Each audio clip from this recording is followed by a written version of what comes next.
আপোনাৰ blood pressure যদি 130/80 হয় তেতিয়াহ'লে আপুনি দৰৱ খাব লাগিব নে খাব নালাগে। আহক বন্ধু, আজি কথা পাতিম new guidelines for hypertension by American Heart Association and American College of Cardiology. আজি কথা পাতিম যিটো নতুন গাইডলাইন আহিছে আমাৰ।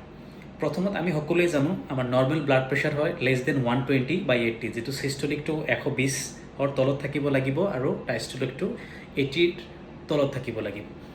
তেতিয়াহ'লে ইটছ নৰ্মেল প্ৰেছাৰ। এইটো আগৰ গাইডলাইনটো যেনেকুৱা আছে এতিয়াৰ গাইডলাইনটো নৰ্মেল প্ৰেছাৰ কাৰণে ঠিকেই আছে। বাট এতিয়া দুটা বস্তু ইয়াত হৈছে। ইয়াতে কি হ'ল, আগতে কি হৈছিল আমাৰ যেতিয়ালৈকে 140/90, যেতিয়া আমাৰ 140/90লৈকে নাছিল তেতিয়ালৈকে আমি হাইপাৰ টেনশ্যন বুলি কোৱা নাছিলোঁ বা হাই ব্লাড প্ৰেছাৰ বুলি কোৱা নাছিলোঁ। সেইটোক আমি এলিভেটেড ব্লাড প্ৰেছাৰ বুলি কৈছিলোঁ, মানে বাঢ়ি যোৱা ব্লাড প্ৰেছাৰ। কিন্তু নতুন গাইডলাইন অনুযায়ী কি কৰিছে, এইটো আপোনাৰ ব্লাড প্ৰেছাৰ যদি 120ৰ পৰা 130লৈকে যায়, তেতিয়া <130লৈকে এইটো আমি কি ক'ম, 120ৰ পৰা 130 আৰু ডাইষ্টলিকটো 80 থাকিব। তেতিয়াহ'লে আমি 120ৰ পৰা 129লৈকে আমি ক'ম এলিভেটেড ব্লাড প্ৰেছাৰ। সেই ক্ষেত্ৰত আমি পেচেণ্টক কি ক'ম, লাইফষ্টাইল মডিফাই কৰিব ক'ম। এতিয়ালৈকে আমি দৰৱ ষ্টাৰ্ট নকৰোঁ, তেখেতক ক'ম লাইফষ্টাইল মডিফাই কৰা, ওজনটো কমোৱা বা বাকীবোৰ যিবোৰ এক্টিভিটি কৰিব লাগে সেইবোৰ কৰিব দিম।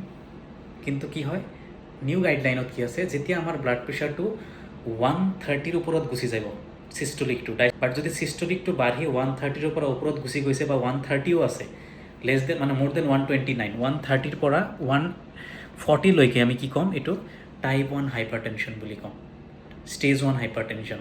And in that case we will start medication, আমি দৰৱ ষ্টাৰ্ট কৰি দিম। ঠিক আছে। ছেকেণ্ড হ'ল 140ৰ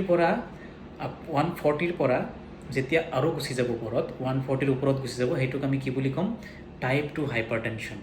আগতে আমি টাইপ 2 হাইপাৰ টেনশ্যনত যদি কেতিয়াবা আমি মনোথেৰাপি দিছিলোঁ, এটা ড্ৰাগছ দিছিলোঁ, এতিয়া now will start with dual combination, দুটা মেডিচিন দিবলৈ যত্ন কৰিম আমি। আৰু তাৰ ওপৰত তাতকৈ বেছি যেতিয়া 180ৰ ওপৰত গুচি যাব, তেতিয়া আমি হাইপাৰটেনচিভ ক্ৰাইচিছ বুলি ক'ম। And in that case patient will need immediate hospitalisation. এই নতুন গাইডলাইনটো অহাৰ মেইন কাৰণ হ'ল to reduce the risk factors of cardiological problem and stroke and other problems related to high blood pressure. সেইকাৰণে মনত ৰাখিব, 120ৰ পৰা যদি 129লৈকে গৈছে, তেতিয়াহ'লে উইল চে this is elevated hyper tension. এই কেছত আমি কি কৰিম, পেচেণ্টক লাইফষ্টাইল মডিফাই কৰিব কৰিম। দ্বিতীয়তে 130ৰ পৰা 140লৈকে যদি যায়, 130ৰ পৰা 140 আৰু ডাইষ্টলিকটো 80ৰ পৰা 90ৰ মাজত আছে, তেতিয়াহ'লে আমি কি ক'ম, টাইপ 1 হাইপাৰ টেনশ্যন। আৰু ইন দ্যাট কেছ আমি মেডিচিন ষ্টাৰ্ট কৰিব লাগিব। আৰু 140/90ৰ ওপৰত যেতিয়া গুচি যাব, it is type 2 hypertension. In that case will definitely start medicine and that will start with dual combination, দুটা দৰৱ দিবলৈ যত্ন কৰিম।